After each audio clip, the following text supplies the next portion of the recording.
Tiniyak ng Department of Transportation at ng Civil Aeronautics Board na may mga ipinatutupad ng mga hakbang para mapababa ang presyo ng mga flight papunta sa mga lokal na destinasyon. Batay sa joint statement ng DOTR at CAV, kabilang sa mga paraan na kanilang ginagawa ang pagpapahaba ng runway sa ilang malilit na airport. Layo nito makapag-landing doon ng mas malalaking eroplano. By epekto rin daw kasi ang laki ng eroplano sa presyo ng airline ticket. Kung mas konti ang kaya nito isakay na pasahero, mas pataas daw ang pamasahe. Plano din ng DOTR at CAV na gawing araw-gabi ang operasyon ng mga maliliit na airport para mas dumami ang biyahe at mapaliit ang pamasahe. Simula ngayong araw, tatalakayin ng House Committee on Justice ang dalawang impeachment complaints laban kay Pangulong Bongbong Marcos. Lumutang naman ang usapin ng charter change matapos pagtibayin ng Korte Suprema ang desisyon nito sa Articles of Impeachment laban kay Vice President Sara Duterte. May unang balita si Jonathan Andal. Walang usapan ng tsa-tsa sa Malacanang. Yan ang sinabi ni Palace Press Officer Undersecretary Claire Castro matapos sabihin ni mismong Senate President Tito Soto na susuportahan niya ang pagbabago sa konstitusyon o charter change matapos katigan ng Korte Suprema ang desisyon nito noong July 2025 na nagdedeklarang unconstitutional ang impeachment case laban kay Vice President Sara Duterte. Sabi ng palasyo, nakatuon lang ngayon ang Pangulo sa ekonomiya at hindi pinag-usapan ng tsa-tsa sa huling meeting nito sa kanyang economic team noong Biyernes. Pero sabi ni Yusek Castro, kung may mga nagawa ng hakbang tungkol sa tsa-tsa, aaralin ito ng Pangulo. Sabi naman ni Senator J.V. Ejercito, malabo nang mabago ang konstitusyon sa ilalim ng termino ni Marcos Jr.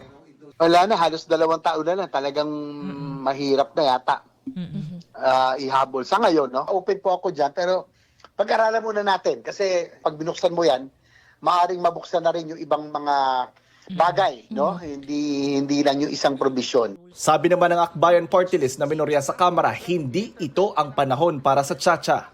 Alam naman natin na pag binuksan ng usapin ng pagbabago ng konstitusyon, abay kung saan pwedeng pumunta na yan. At yung greatest fear natin ay magamit yung pag-amenda sa konstitusyon para sa mga anti-people na mga amendments sa ating konstitusyon. 1987 pa ang Constitution, halos 4 na dekada na ang tanda. Kaya may mga mambabatas na nagsabing kailangan nang i-update ang saligang batas. Sa Biyernes, February 6, tapos na ang 1-year bar rule at pwede na ulit magsampa ng impeachment complaint laban kay VP Sara. Sabi ng Akbayan Party List, kausap na nila ang mga citizen complainant na posibleng maghain ulit ng bagong impeachment complaint sa bise. Wag lang daw sanang may mauna mag-file ng mahinang impeachment para lang umandar na ulit ang 1-year bar rule. Samantalang impeachment complaint naman laban kay Pangulong Bongbong Marcos, sisimulan ng dinggin ng House Committee on Justice sa pamumuno ni Congresswoman Jervel Luistro. Ang agenda, initial consideration ng 2 verified complaints sa Pangulo. Una, ang inihain ni Attorney Andre De Jesus at inendorso ni Congressman Jet Nisay ng Pusong Pinoy Party List. Ikalawa, ang inihain ng Makabayan Coalition at inendorso ni ACT Teachers Party List Representative Antonio Tino, Gabriela Party List Representative Sara Elago at Kabataan Party List Representative Rene Co. Itong unang balita, Jonathan Andal para sa GMA Integrated News. Muling tatalakayin ng House Committee on Ethics and Privileges ang ethics complaint laban kay Cavite 4th District Representative Kiko Barzaga. Ayon kay Committee Chairman Representative JC Abalos, bukas nila ito muling isasalang sa pagdinig. Natanggap na raw ng opisina ni Barzaga ang notice at umaasa ang komite na darating ang kongresista. Pinatawa ng 60-day suspension si Barzaga ng Kamara simula noong December 1 matapos siyang hatulang guilty ng disorderly behavior dahil sa kanyang mga social media post. Wala pang bagong pahayag si Barzaga. Nauna na niyang sinabi na hindi niya papansinin ang pagtawag sa kanya ng Ethics Committee kahit pa raw i-expel o tanggalin siya.